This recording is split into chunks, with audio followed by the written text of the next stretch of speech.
Halo sahabat edukasi, semoga hari ini adalah hari yang terbaik dan sahabat semua selalu diberikan kesehatan yang prima, keberlimpahan rizki, kebahagiaan, dan kesejahteraan sepanjang masa. Oke, kita lanjutkan untuk membacakan buku Rahasia Magnet Rezeki pada bab yang kedua, The Power of Positive Thinking, karya Nasrullah. Suudzon merusak takdir.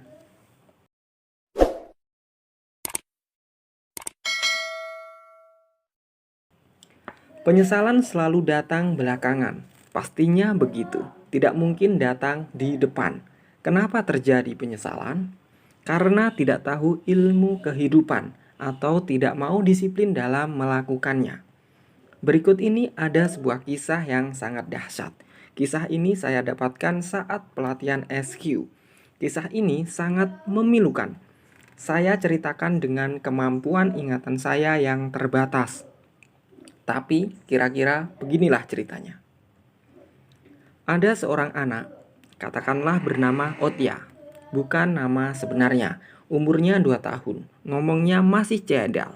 Kedua orang tuanya sibuk bekerja dari pagi sampai sore. Hingga akhirnya mereka berhasil membeli sebuah mobil.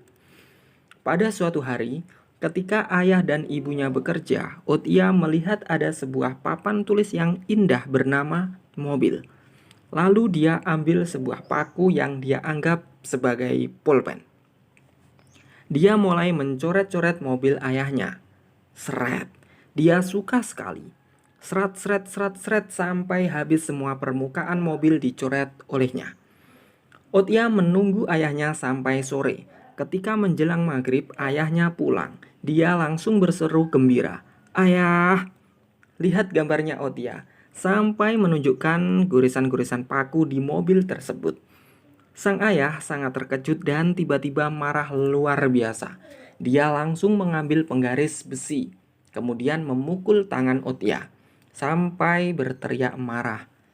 "Dasar anak durhaka, dasar anak nggak tahu diri, dasar anak nakal, nggak tahu susahnya cari uang." Dia terus memukul, sehingga tangan Otia berdarah, baru berhenti. Mungkin sang ayah ada masalah di perusahaannya. Mungkin sang ayah sedang menghadapi hari berat. Akhirnya dia melakukan itu terhadap anaknya sebagai pelampiasan. Sehari, 2 hari, 3 hari tidak terjadi apa-apa. Walaupun Otia mulai agak demam. Sang ayah memberikan obat demam kepada anaknya. Pada hari keempat, ayah dan ibunya harus pergi ke luar kota karena tugas kantornya selama beberapa hari. Pasangan tersebut menitipkan obat-obatan kepada pembantunya untuk diberikan kepada Otia. Ketika suami istri itu pulang ke rumah selesai tugas kantor, ternyata tangan Otia sudah biru sampai ke atas. Dia langsung dibawa ke rumah sakit. Ternyata di rumah sakit dia hanya disodori selembar kertas persetujuan amputasi buat tangan anaknya. Sebab kalau tidak, penyakit tersebut akan menjalar ke seluruh tubuhnya.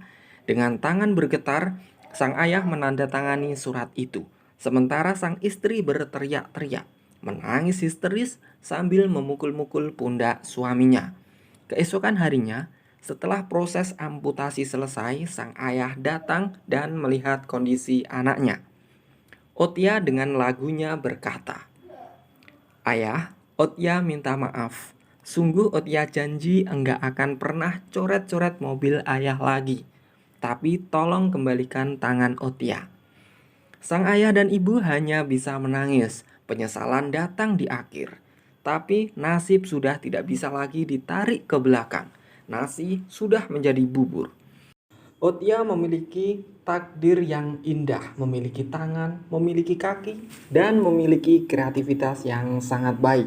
Tapi apa yang terjadi pada takdir yang indah itu?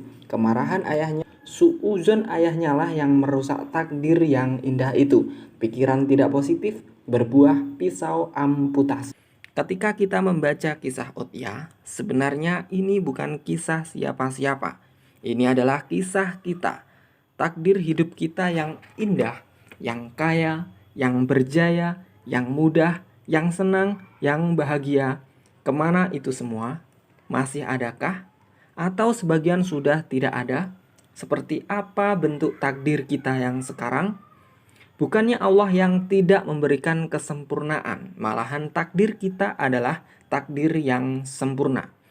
Tapi kitalah yang telah mengamputasinya dengan pikiran-pikiran kita yang tidak positif. Satu pikiran tidak positif seperti korek api kecil yang tiba-tiba bisa menghancurkan hutan berhektar-hektar. Satu pikiran tidak positif adalah berpisau-pisau amputasi untuk takdir kita yang indah. Kabar baiknya, nasib yang indah itu bisa kita kembalikan kepada bentuknya yang asli, yang indah, yang berjaya, yang kaya raya, yang mudah, yang senang, yang bahagia. Ya, kabar baiknya, semua masih bisa kita ulang kembali. Masih ada waktu untuk memutar kembali kesempurnaan hidup kita. Kembali seperti Zia, bayi yang rezekinya datang dengan dipaksa. Yuk, kita susun kembali sejak hari ini. Kita berjanji, hari ini kita hanya berpikir positif untuk takdir kehidupan yang kembali sempurna. Bismillah.